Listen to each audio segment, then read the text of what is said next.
On behalf of this House, I welcome the President of the Senate and honourable senators as guests to the sitting of the House of Representatives. We're gathering in this manner in order to hear an address via video link from His Excellency Mr Volodymyr Zelenskyy, President of Ukraine.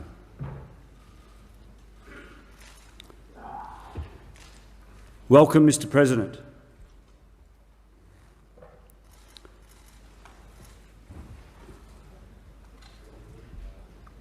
Do we have you, Mr President?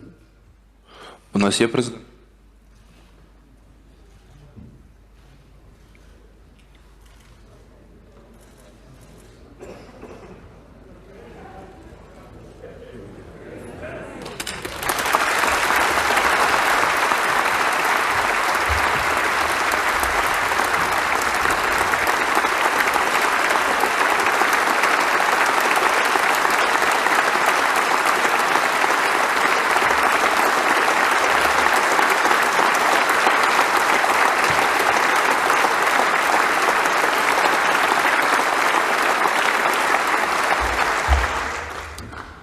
Mr President, on behalf of the Parliament of Australia, I'm proud to be able to extend a very warm welcome to you from the House of Representatives chamber as you join us from Ukraine. Now I invite the Honourable the Prime Minister of Australia and then the Honourable the Leader of the Opposition to make some welcoming remarks. The Prime Minister has the call. Thank you, Mr Speaker. Mr President, Ukraine and Australia are separated by half the earth. Our languages, accents, histories and cultures are different, but we share an affinity for democracy, for freedom, freedom of speech, expression and a free press, for the right to live free of coercion, intimidation and the brute fist of force, and a belief in our shared human dignity. Mr President, the people of Australia stand with Ukraine in your fight for survival. Yes, you have our prayers, but you also have our weapons, our humanitarian aid, our sanctions against those who seek to deny your freedom, and you even have our coal, Mr Speaker. And there will be more. Today I announce an additional package of defensive military assistance to assist in the defence of your homeland, including tactical decoys, unmanned aerial and unmanned ground systems, rations and medical supplies. Mr President, our pledge is that when freedom prevails, Australia will help the people of Ukraine rebuild as well. Here today, in the home of Australia's democracy, we welcome you, Mr President, as a lion of democracy.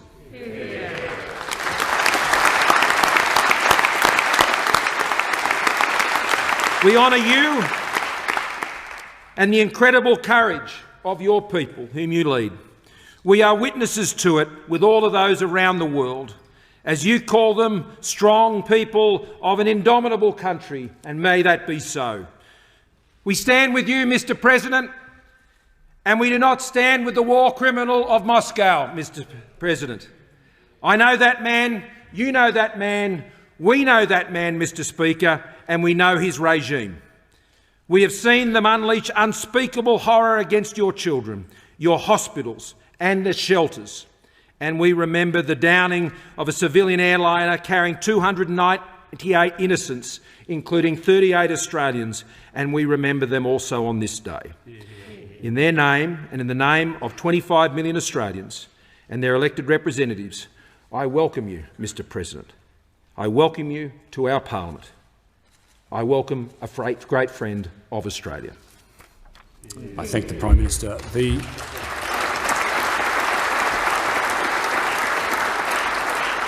Honourable, the Leader of the Opposition. Your Excellency, our Parliament is honoured by your presence here with us and your address. You and the brave Ukrainian people are pushing back the tide of tyranny. For you to share precious minutes with us at a time like this is an act of profound generosity, and we thank you. What we see in Ukraine are terrible echoes of the devastation inflicted by Hitler's forces in World War II, a devastation that was felt by your own family. Vladimir Putin's aggression in the name of a poisonous, nationalistic lie is abhorrent. Putin and the regime that enables him will be met with determination and escalating consequences if he continues to prosecute this illegal war. Putin's attempt to divide the West has drawn us closer together and strengthened our commitment to our shared values. Values that include the very freedom and sovereignty that rightfully belong to Ukraine. The Ukrainian people have known the cruelty of tyrants before. Those tyrants are gone, but Ukraine goes on. As you stand up to this latest tyrant, you are showing us what true courage is. Your Excellency, it is a courage that is embodied by you. You are fighting for your country and your people. You are fighting for your own family. We are here to hear your words. So let me conclude with the words that resound amongst democratic and freedom-loving peoples the world over. Slava Ukraina.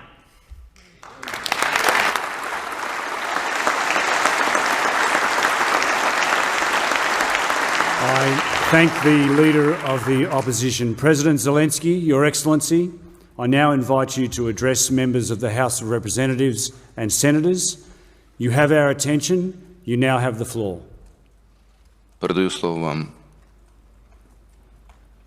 Дуже дякую за честь. Шановний пане прем'єр-міністре, шановний пане спікере Палати представників, шановний пане президенте Сенату, шановний пане лідер опозиції, пані та панове, члени уряду, Opposition, ladies and gentlemen, members of the government, senators, members of the parliament, the people of Australia, thank you for this honour to have this address today. In May 2016, thousands of Australians came to the city of Perth to see for the first time the Ukrainian plane Mriya, or Dream as we call it. This was our plane, and 225. The Mriya in English means dream. Having travelled for almost 15,000 kilometers, it brought an urgent cargo, a power generator 130 ton, which was very important to one of your companies. If they had to wait for the shipment through the sea, it would have taken months, and Ukrainian plane has done it in a couple of days. And we have always been proud of our dream, not because it was the largest, but because it was helping people in all countries of the world, bringing food, water, equipment for humanitarian and peacekeeping missions. In 2019, after the beginning of the COVID pandemics, our dream was bringing the most urgent medical cargo, things that were saving people's lives, adults and children, all over the world, in different countries. Our dream was bringing life. Now this is not possible. This is not possible because there is a country which holds to completely different values, different from our values, from your values, from the values of the civilized world. This country started a full-fledged war against us. They are shelling our cities and villages, they are killing our civilians and children. They are creating sieges of our cities and keeping and holding hostages of hundreds of thousands of people in these cities without water and food. They are abducting thousands of children that they transport to their territories. And on the 27th of February, as a result of fighting in the city of Gostomel, our plane, our dream, was destroyed. We can say that Russia destroyed our dream. No, they just burned down a plane, hardware, a shell, but not the essence, not the freedom, not the dignity, nor our independence. We know that our dream is undefeatable and undestructed, especially if we can count on the support of the free world, on your support, on your assistance. And like in the history that I just told, we needed not just in a couple of months, but we need it urgently now. Ladies and gentlemen, the people of Australia, the distance between our countries, as you said, is big. It's thousands of kilometers. We are separated by oceans, seas, and territories of dozens of other countries and time zones. But there is no such thing as distance for the brutality and chaos that Russia brought to the east of Ukraine, into the region of our Black Sea and Azov Sea, to our Ukrainian land. Whatever is happening in our region because of the Russian aggression war is destroying the lives of people, has become a real threat to your country and to your people as well, because this is the nature of the evil. It can instantly cross any distance, any barriers, destroy lives. For dozens of years there hasn't been this threat of nuclear attack as we have now, because Russian representatives, official propagandists, they are openly discussing the possibility of using nuclear weapons against those who don't want to subdue to Russian commands. And for dozens of years it has never been that a country would block the whole sea for other vessels of any country. But this is exactly what was done by Russia. Part of the Black and Azov Sea is a Dead Sea these days. Any vessel that would try to come in can simply be destroyed by the Russian Navy. More than hundreds of trade vessels under different flags have been blocked by Russia in our ports. For dozens of years, we haven't seen this in the world.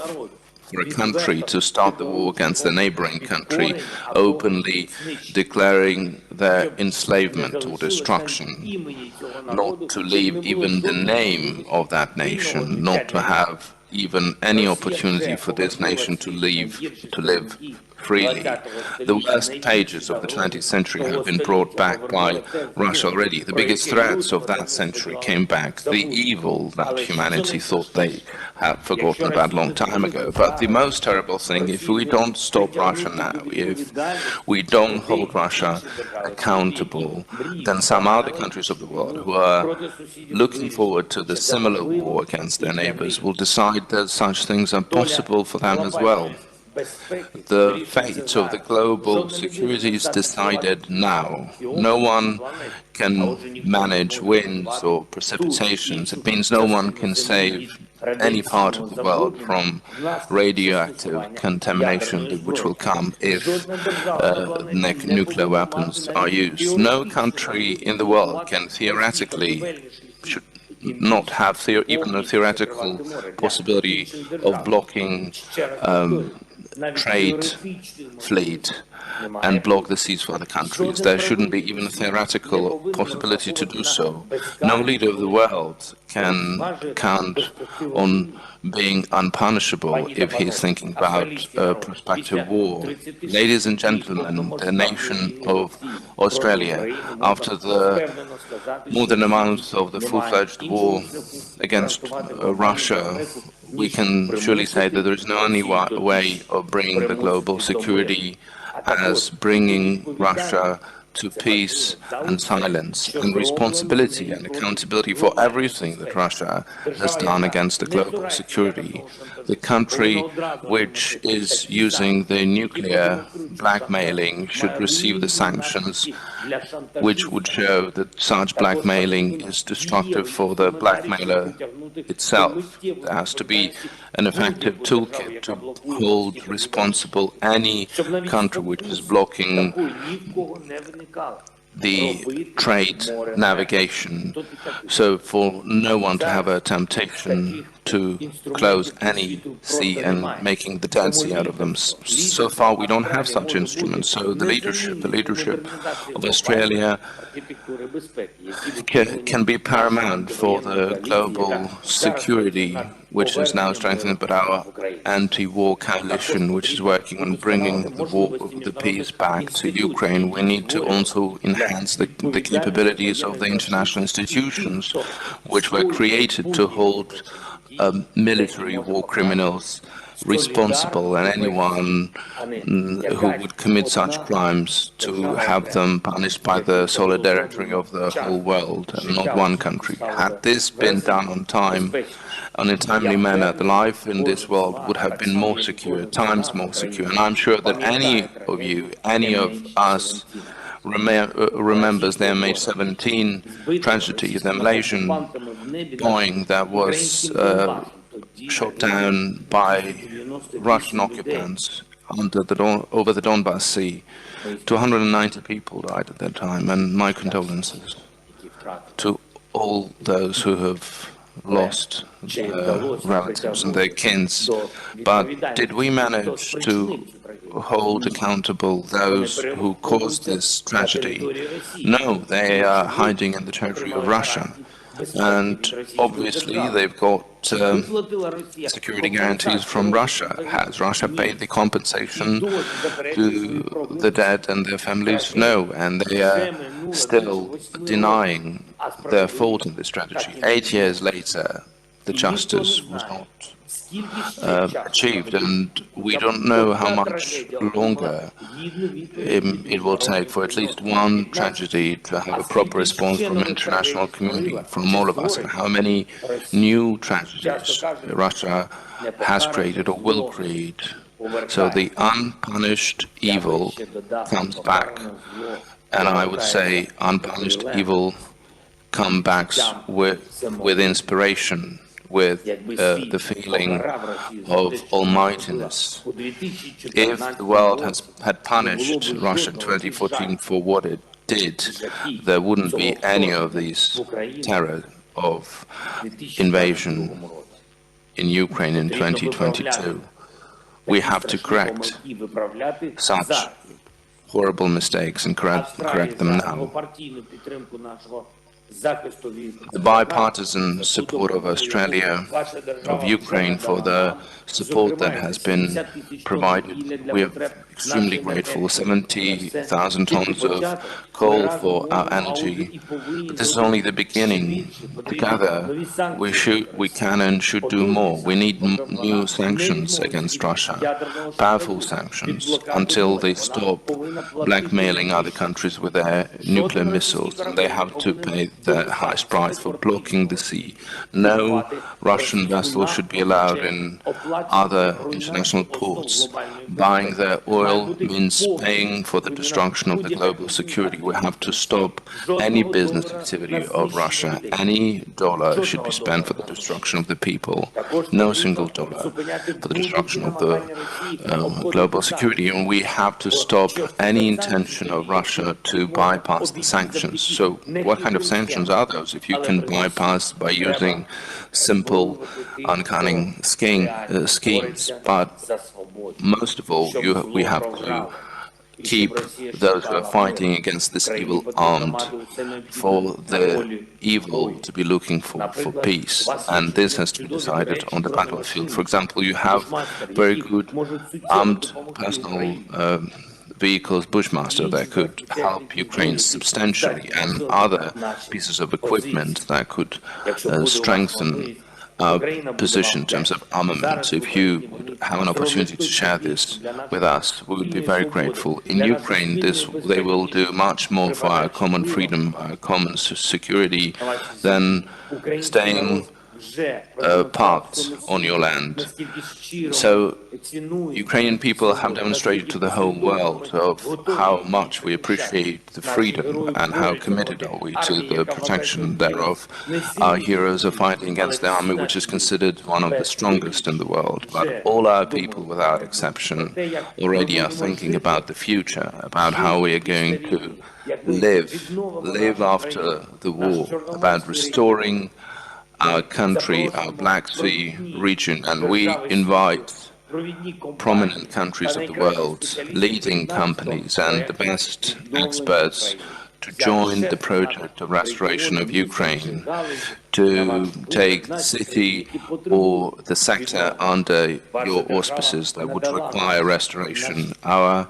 Your country has provided a special status, a like-minded country, and we are like-minded not only in our thoughts, but also in our longing for peace. So I would like to invite and welcome your country to have a look at our southern regions, at our Azov and the Black Sea shore, the development of such ports and cities like the city of Kherson, which is now fighting for its freedom, the rebuilding of the naval sector in Ukraine could also be a great contribution in the restoration after the war, with the protection of the free naval trading would be a big contribution, because those who can protect freedom in the sea can protect it in the world. And I'm sure, and I believe that you can do it, and I am sure that our Ukrainian community will join this common work of ours, and that it will support us as strong as they have done it in the past. Dear friends, the geographical distance between us is huge, thousands of kilometers, but what does this distance mean for those who have common understanding, who see the world with the same vision, for those who is similarly hurting what is happening when the enemy comes, when children are killed, when cities are destroyed, when refugees are shot at on the highways, when Ukraine is turned into the burned-out territory, then any distances disappear. Geography doesn't matter then. What matters is humanity and the dream of bringing back the peaceful life, the dream that we will implement, indeed, together. Thank you, Australia. Slava Ukraini.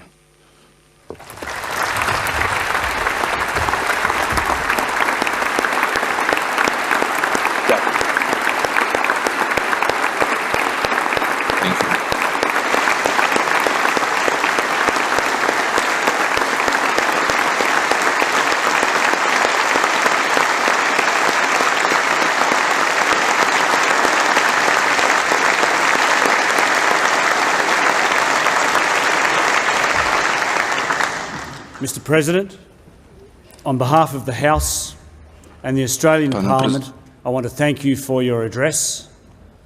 Over recent days, we in this Parliament have debated the situation in Ukraine, and of course we've been shocked and horrified by the images from across your country. Today you've added to our understanding with your powerful words about your experiences and the experiences of your people and the tragic situation in your country. It is apparent that you and your fellow Ukrainians have faced this challenge with great courage. We acknowledge and admire your strong leadership. On behalf of this Parliament, we wish you well for the future. Our prayers are with you and the people of Ukraine. The chair will be resumed at the ringing of the bells.